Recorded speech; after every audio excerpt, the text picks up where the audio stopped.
The case against an Eastern Kentucky sheriff charged with murdering a district judge moves forward in the judicial system. Former Letcher County Sheriff Mickey Steins is accused of shooting Judge Kevin Mullins multiple times.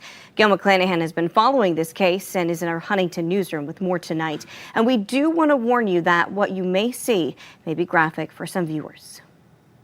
Tuesday afternoon, former Letcher County Sheriff Mickey Steins had his preliminary hearing in Morgan County. When testimony was completed, the judge found probable cause to send the case to the grand jury.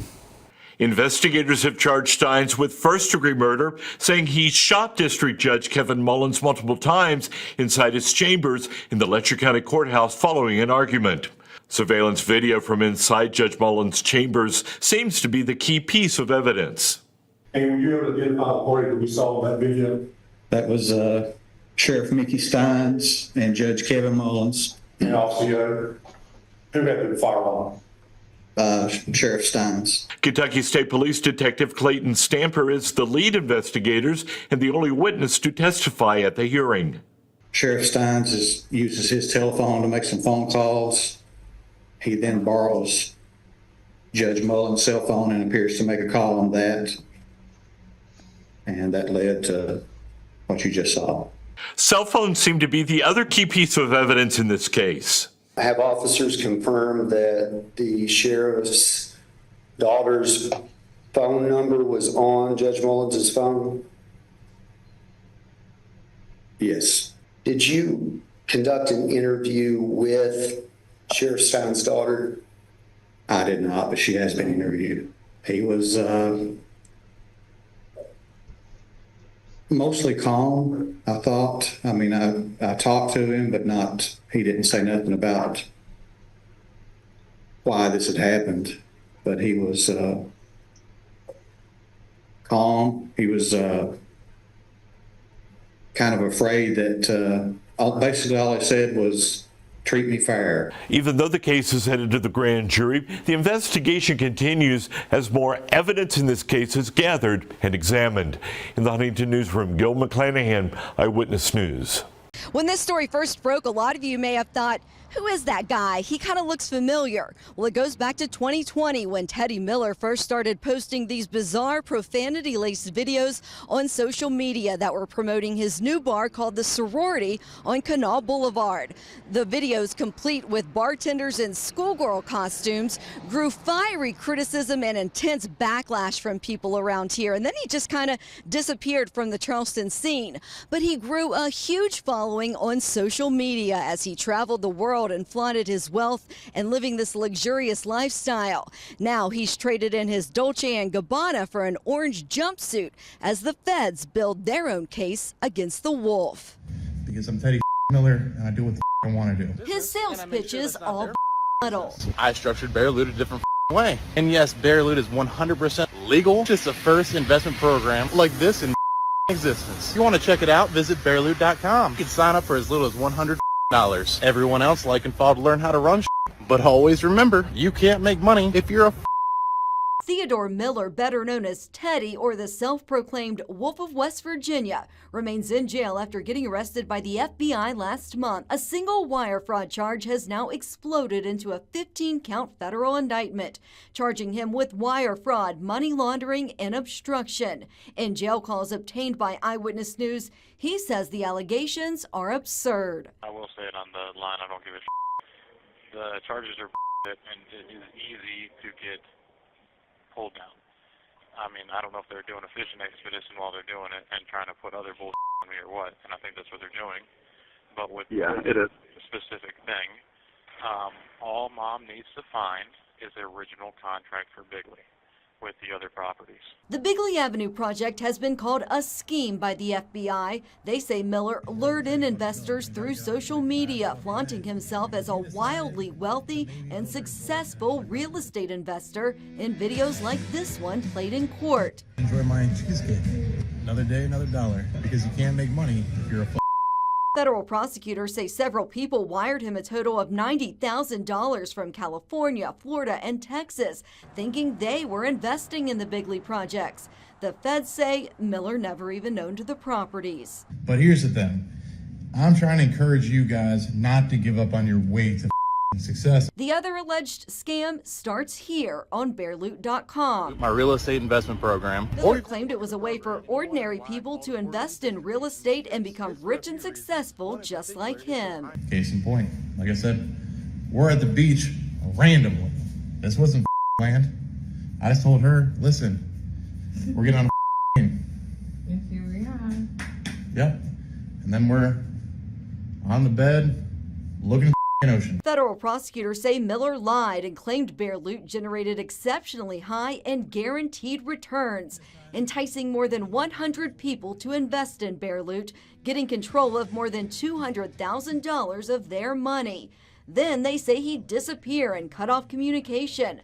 Feds say he also never mentioned the West Virginia Securities and Exchange Commission had ordered him to cease and desist operating the site. So I am not regulated by the SEC. You might think that's a bad idea. Not at all. Actually, if you know anything about big government, they get super upset if they can't have a piece of the pot or figure out where everybody's money comes from. In reality, investigators say Miller had poor credit, thin month-to-month financial margins, was delinquent on property taxes and bills, and had defaulted on loans. That sounds like a big deal, but it's not as big of a deal as you think. Prosecutors convinced a federal magistrate he was a flight risk, using his own words and videos against him in court. Now he's facing more than 200 years in prison if he's convicted. On the same day he was indicted, the U.S. Securities and Exchange Commission sued Miller and his mother, his apparent manager. They claimed that he had about 170 investors in 37 states and 5 foreign countries and raised nearly $400,000. The SEC wants his businesses to stop operating. In Charleston, Leslie Rubin, Eyewitness News. If he would have helped my son out of the woods and not left him back there to die, I could have got over it. I think I could have forgiven him for what he done. But right now I can't forgive him. I hate him. Good evening, and thank you for joining us tonight. A father, very emotional, as you could just hear, after his son was shot while turkey hunting yesterday. The suspect now in custody. According to records, 63-year-old Stephen Shelton Jackson is charged with negligently shooting a human while hunting, failure to render aid, hunting without a license, and being a felon in possession of a firearm. Paige Taylor spoke with the victim's father, and she joins us live in the studio tonight. Paige? Dave and Gina, today is actually Wayne Jr.'s 25th birthday, and he's spending it in the ICU. This all happened yesterday afternoon in the Genoa area of Wayne County. I wanted to bust the window out of my truck. I wanted to punch something. I wanted to yell, scream, which I did scream a few times. I was scared to death. This is what Wayne Williamson says was his reaction when his son Wayne Williamson Jr. called him Tuesday afternoon to tell him he had just been shot by someone while turkey hunting. Williamson says his son was shot and had to be flown to the hospital. He says he has tubes in his chest and 2 collapsed lungs, among other injuries, but doctors say he is expected to make a full recovery. 2 shots that's here in his cheek are lodged in here, and he says that when he chews food right now, he can feel them grinding. The West Virginia Division of Natural Resources says the suspect is in custody and did not know Wayne Jr. You hear of hunting accidents all the time, but when you leave a man in the woods to die, it turns into something else. Williamson now urging people to learn and practice gun safety when out hunting. He's hunted, he's been around guns, he knows, and he knows that it's not the gun's fault. He knows that it was an error of a heartless man. And Captain Dwayne Duffield with the West Virginia DNR tells us the suspect has been taken to Western Regional Jail. Live in the studio, Paige Taylor, Eyewitness News. We told you Tuesday about how several agencies working together helped to solve Raleigh County cold case where a mother and daughter, Susan and Alex Carter, had been missing for about 24 years. Now, their bodies were found Monday in the yard of Larry Webb, who confessed to killing them and then died hours after they were found. But law enforcement officers weren't the only collaborators here. In fact, a local business stepped up to help. Anna Saunders introduces us to the Beckley Landscaping Company that played a key role in the closure.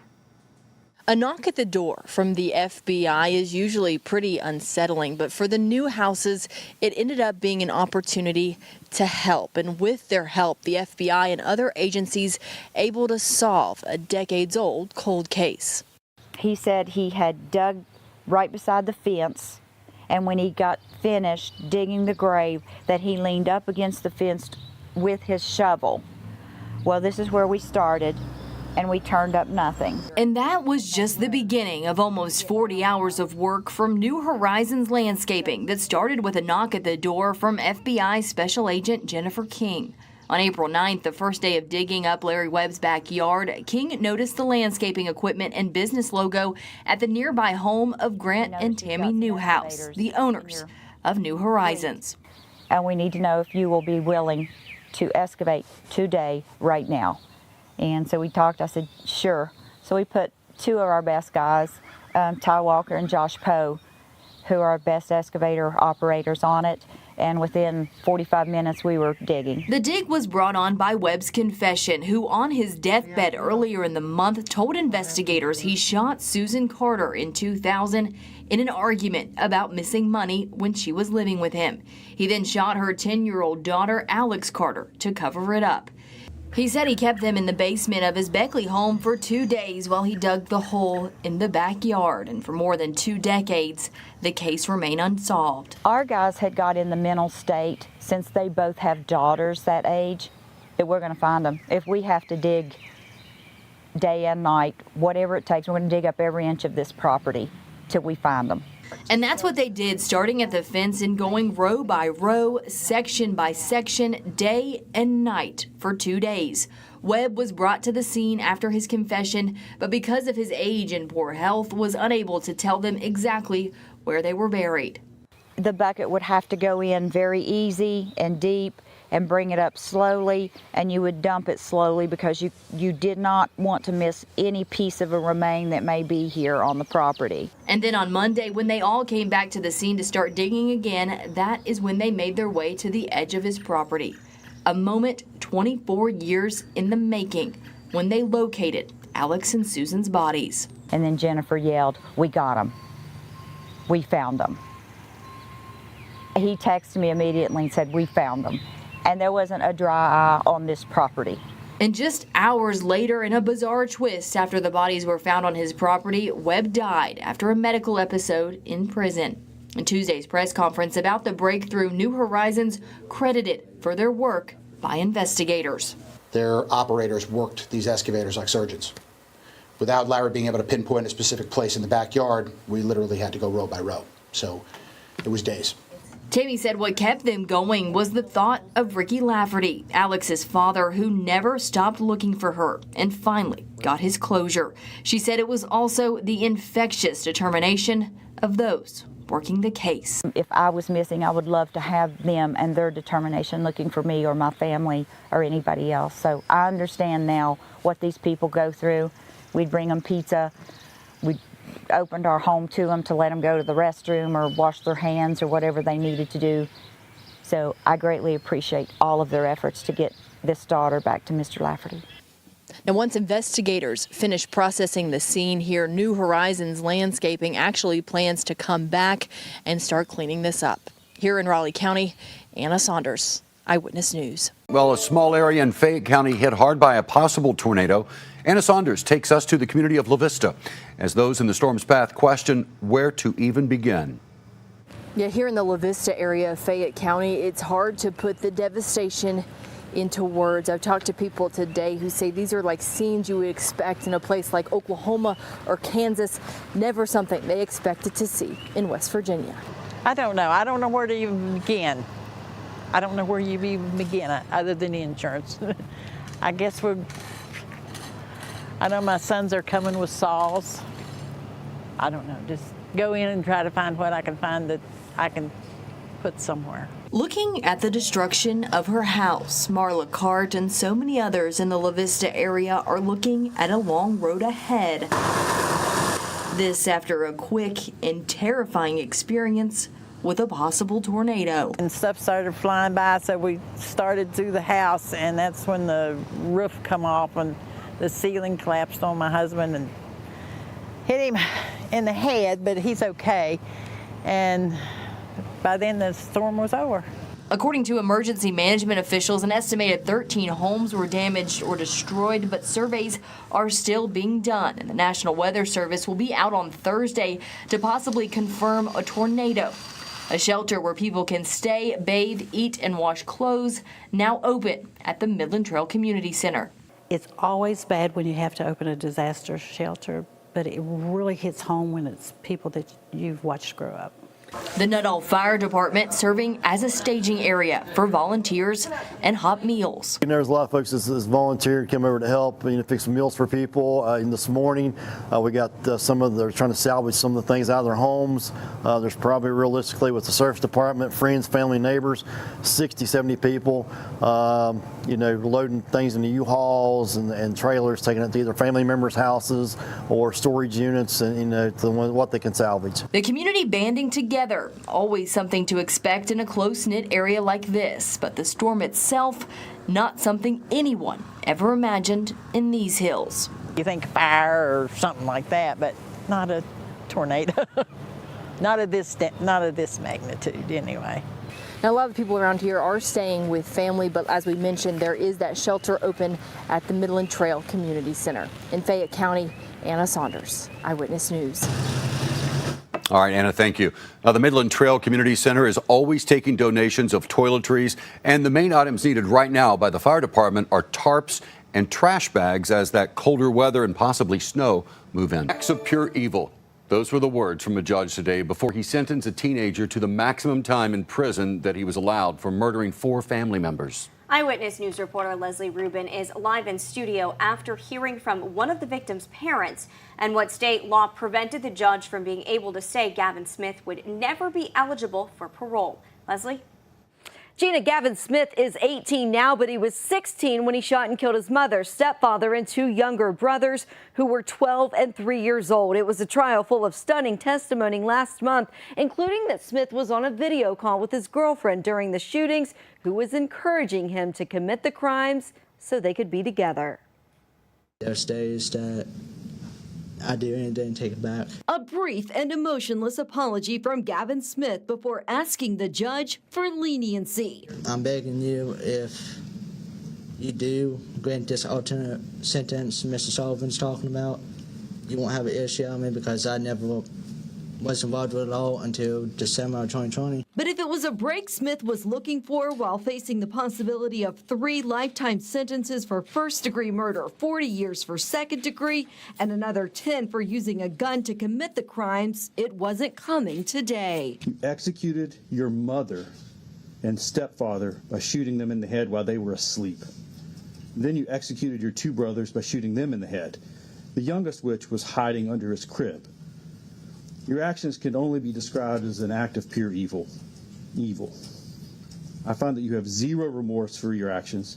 And in fact, the probation officer reports that he felt that you were justified in your actions. Daniel Long, Smith's stepfather's parents, recalling adopting him at just 14 months old from an abusive mother and getting the call on December 13th, 2020, that their only son, along with his wife, Risa Saunders, 3-year-old son Jameson, and 12-year-old stepson Gage had been murdered inside their home in Elkview. As the numbness took over my body, I tried to comprehend how someone could have so much hatred to eliminate 4 people, including his own flesh and blood, in such a violent and cowardly way, especially the 3-year-old Jameson, who loved Gavin unconditionally. I watched the dynamics of the relationship with Gavin and his brother Jameson.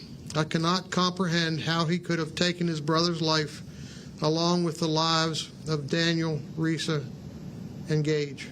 The defense said the home was a pressure cooker that Smith was trapped inside. Long's parents pointing out that the only people who could have defended accusations raised at trial were dead, and their lives had been destroyed in the process. Holidays will never be the same. Heirlooms are no longer important, and events like taking your son and grandson fishing for the first time will never happen. Judge Kenneth Ballard saying if it weren't for state law stopping him from being able to ensure Smith would never get out of prison, that would have been his decision. But since Smith was 16 when the crimes were committed, he'll automatically be eligible to see a parole board in 15 years. Ballard ordered the maximum for each crime to be served consecutively, one after another. You murdered your entire family in cold blood, Mr. Smith. You may remember the verdict in this case was a little unique. Jurors found Smith guilty of a lesser crime than first-degree murder, but just for killing his 12-year-old brother. Now, after that trial, we exclusively talked to a juror who explained the reasoning behind that verdict. You can watch that story right now on WCHS-TV.com. Reporting live in the studio, Leslie Rubin, Eyewitness News. West Virginia State Police is still dealing with a number of issues which festered under the command of former Superintendent Jan Cahill. That includes a recent settlement where the agency paid $300,000 to one of its own. Tonight, Kenny Bass has the story for us. Talia DeVita became a West Virginia State Trooper in January 2003 and climbed the ranks to sergeant. In 2017, DeVita was transferred to the West Virginia Turnpike. As outlined in her complaint against the agency, that's when her troubles began. Trooper DeVita declined to talk with us on camera and directed her attorney to speak on her behalf. So in about late 2018, had some issues there with some work environment concerns, raised those concerns with her, the first sergeant at the time, Robert Maddie, and really for about the next 6 to 9 months, felt like those concerns weren't being heard. And came to a point in the summer of 2019 where she pointed that out to him in an email and said, I don't think I'm being treated fairly. I think it's because I'm a woman, and put that in writing to him. And after that, things got worse. DeVita claims her supervisor, then First Sergeant Robert Maddie, began to retaliate against her by unnecessary criticism, critiques, and harassment. The claim was based around kind of gender discrimination or hostile work environment, but also retaliation. Because what happened was Talia put these concerns in writing in an email that she felt like she was being treated differently because she's a woman. And within 6 days of that, she got written up 6 times. And for context, Talia worked there 16 and a half years, never had one write-up. Not one negative evaluation, nothing. She puts this in writing in an email. Within 6 days, she gets 6. And that led to that summer when she got her yearly evaluation. It did not meet expectations, and she was ineligible for a promotion for the cycle. So for 16 years, she was a good employee, a great employee. Then she puts a complaint in writing, I'm being treated differently because I'm a woman, and within 6 days, she got written up 6 times. DeVita's lawyer says because of Maddie's actions, she filed a formal complaint in 2020 against the WVSP. It languished for about 3 years until a judge's ruling allowing additional evidence to be introduced prompted the state police to start settlement negotiations. On November 3rd of last year, DeVita signed a $300,000 settlement. All she did was simply speak out and say, I don't think I'm being treated fairly because I'm a woman. She made that clear, and as a result was clearly retaliated against, and would like that to not be the case for other female troopers of the West Virginia State Police. Questions remain about the settlement because Maddie has since been promoted to captain. He serves as the Deputy Chief of Staff Services, Director of Public Relations, and the agency's statewide media contact. Maddie is 7th in the state police's chain of command. And he was also with the previous administration in that position before you got here. The only one still in the building after the administration left. How do you move forward and say, well, yeah, but accused of this, accused of this, accused of this, and we paid out $300,000, but going to keep him in his position and keep doing what he's doing because how do you arrive at those types of decisions? Well, I know the captain you're talking about, and I vetted everybody that I put on senior staff when I came back, as I did before. When I was chief of field, I was asked then by the superintendent, the setting superintendent, to help select certain people. When I was deputy superintendent, I was asked to be involved in that as well. Ultimately, the decision was theirs, but they wanted my input. So I knew how that process worked. Like I say, I'm intentional, direct. I knew the captain when he was a young trooper. Trusted him. He wasn't involved in what I felt, the day-to-day operations of what was happening. I'm not saying that's anybody's fault, but that's the feeling I got. Under the previous administration? Yes. And when I called him in to talk to him, I was a little bit surprised that he didn't. When I came in here, he helped me as much as anybody did with what was going on, what was being said, and things like that. Now, did I ask everybody here the same questions I did him? No, because I trusted him to give me the straight answer. And I felt that he did. And I felt if he would have told me something wrong, I would have found that out on down the road.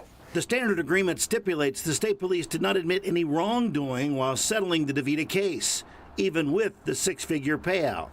Being involved in a suit like that does not mean you're guilty. It means you're accused Absolutely. of something. There was a settlement, and the settlements happen for a lot of reasons. You get Yes, sir. You get advised by people to settle. It's not your decision. It's out of your hands at that point. Yes, sir. I'm sure there's lawyers involved, etc. But he's still here.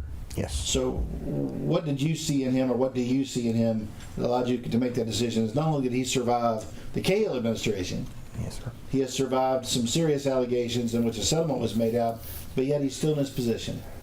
Well, like I said, that's a unique set of circumstances that was going on with that particular lawsuit. And like I say, that lawsuit was filed before he was on senior staff, and there was an internal investigation conducted regarding those accusations, and he was cleared on them by the former administration. So I knew about that. I felt I could trust him, and he's knowledgeable. And I'll just tell you this: he's done everything I've asked of him and more in the 10 months he's been here under me. DeVita has said she holds no ill will against Maddie or the state police, and just wants to continue serving as a trooper. We deal with a lot of cases in wrongful termination and harassment. Often those people are now not with that company anymore, or with their employer anymore. Talia continued to work there throughout this whole time, continues to work there today. So that's something she's had to carry for the past 4 years while this case has been ongoing and still moving forward. And I love the West Virginia State Police. Love the people in it, love the civilians.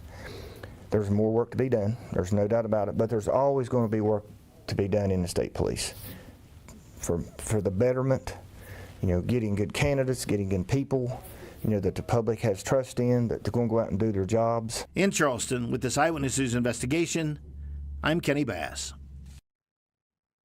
Now, we did reach out to Captain Maddie for comment, but no response. Now, in the next few weeks, we will hear from Colonel Chambers on his efforts to change the culture at the state police. For nearly 2 decades, a Nitro historian has been waging a one-man battle to find the city's long-lost World War I tank. Tonight, in an exclusive Eyewitness News investigative report, Kenny Bass tackles the mystery of a missing relic from a bygone era.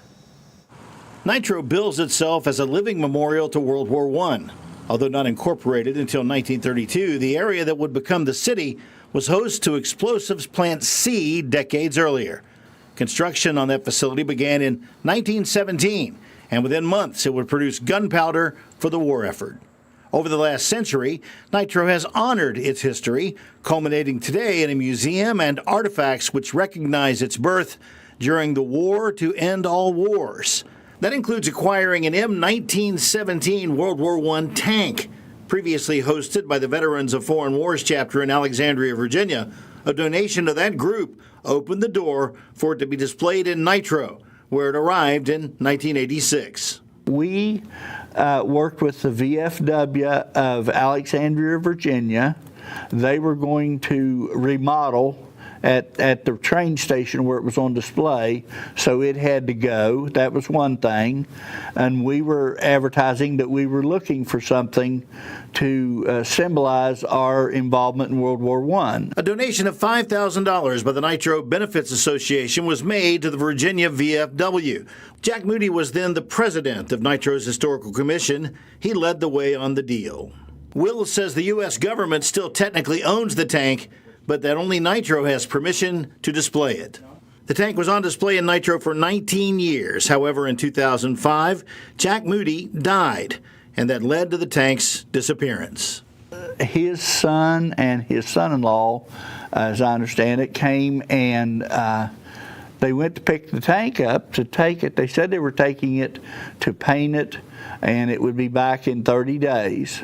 And so the rest of us didn't really want that to happen, but the police chief was there, the city recorder was there, countless councilmen were there, and all of us were saying no. But our mayor said, look, they're good old Nitro boys. They'll they'll do what they're supposed to do. They'll bring a tank back. So I'm going to let them. So they loaded the tank up, and they left with it. Although the money used to acquire the right to display the tank was donated by Nitro businesses through the Civic Benefits Fund, then Mayor Rusty Casto didn't require any paperwork authorizing the tank's removal.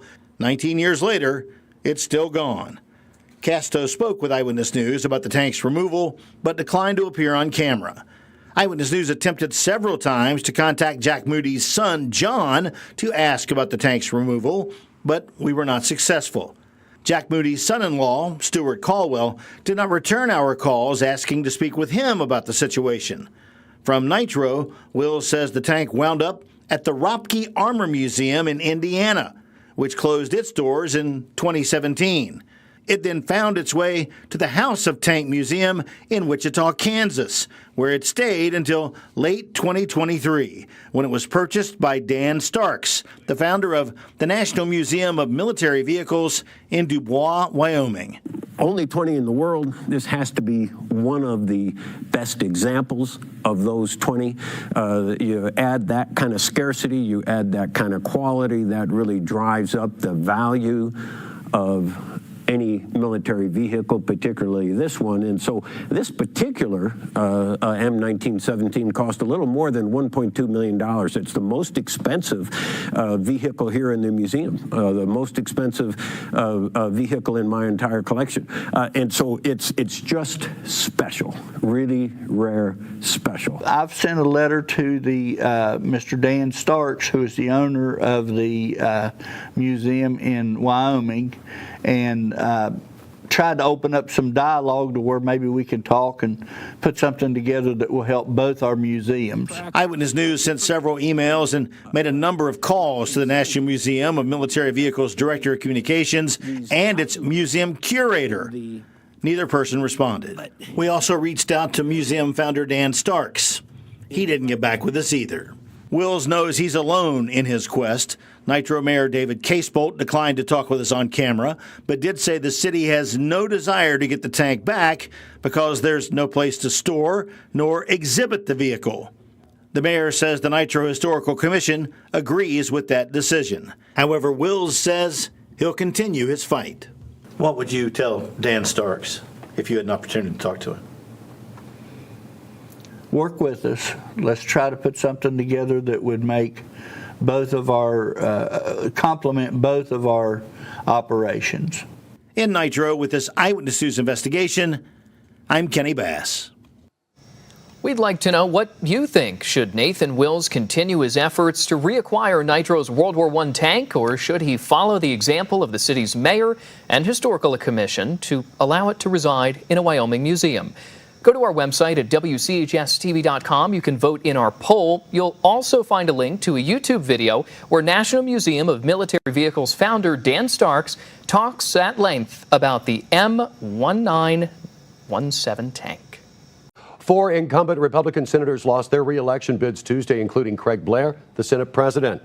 Eyewitness News reporter Bob Aaron says the primary may set the stage for a leadership and directional shift in the GOP-controlled legislature. Senate President and Lieutenant Governor Craig Blair's defeat in Tuesday's Republican primary came as a surprise outside of Berkeley County to many, including State Republican Chairman Matt Herridge. Lawyer, former Green Beret, and self-described constitutional Christian conservative Tom Willis handily defeated Blair. Other GOP incumbent losses included Senate Health Chairman Mike Maroney of Marshall County, Chandler Swope of Mercer County, and Robert Carnes of Randolph County, who had clashed with Blair to the point where he was once removed from the Senate chambers. Clearly, local issues and personalities played a role in the primary, but Eyewitness News Republican election analyst Rusty Webb says it may signal a shift to the right and cultural issues from economic issues in a Senate already controlled by a Republican supermajority. He says Eastern Panhandle voters pay attention. Unlike any other part of the state, the Panhandle voters watch every vote to see that you're voting the way you say you're going to vote, which is conservative. And if you deviate, they have plenty of candidates in the Panhandle who can take your place. Some political experts suggest that the primary results will move the Republican supermajority even further to the right, especially in the Senate on cultural issues. Zero tolerance for anything but conservatism. I mean, that's the way I see it. That's the way I perceive this election. Eric Nelson, a Kanawha County incumbent senator who won, complained questionable political action committees unfairly targeted Blair and others.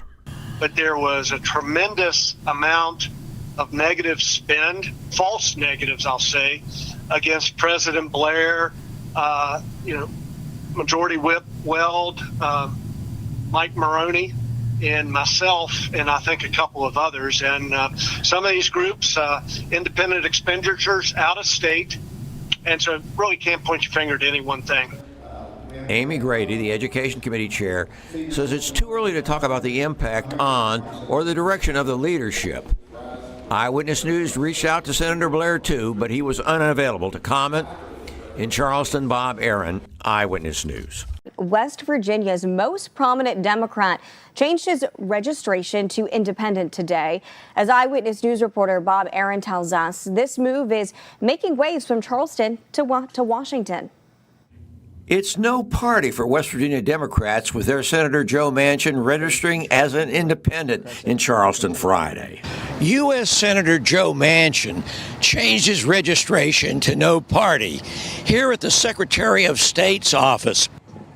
He says he has to be an independent to represent America's sensible majority.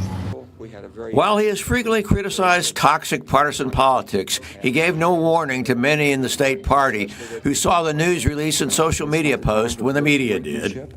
The American brand is the brand that I carry the proudest, and I will always do that. I'm able to do that more by being a registered, no-party affiliate independent than having a D or an R by my name. Timing of the registration change could still allow Manchin to run for governor or the Senate as an independent, but caught off guard by the announcement, State Democratic Party chair said he did not expect that to happen. Regardless of the political affiliation or non-affiliation of any politician, no matter how big or small, the West Virginia Democratic Party is going to continue to fight for the core values that we believe in and we hold dear. Manchin is frequently at odds with the party and the president over energy and climate issues. Huntington Mayor Steve Williams, the Democratic winner in the primary for governor, did get advance warning from Manchin and feels confident Manchin will support his bid for governor. I have every reason to believe that he's supporting me, and he's given me that assurance, and there's no reason for me to doubt that. Manchin says he has seen both the Democrat and Republican parties leave West Virginia and our country behind for partisan extremism while jeopardizing our democracy. In Charleston, Bob Aaron, Eyewitness News. Thank you, Bob. And the U.S. Senate's other three independents, Kristen Sinema, Bernie Sanders, and Angus King, all caucus with Democrats. Manchin is expected to do the same.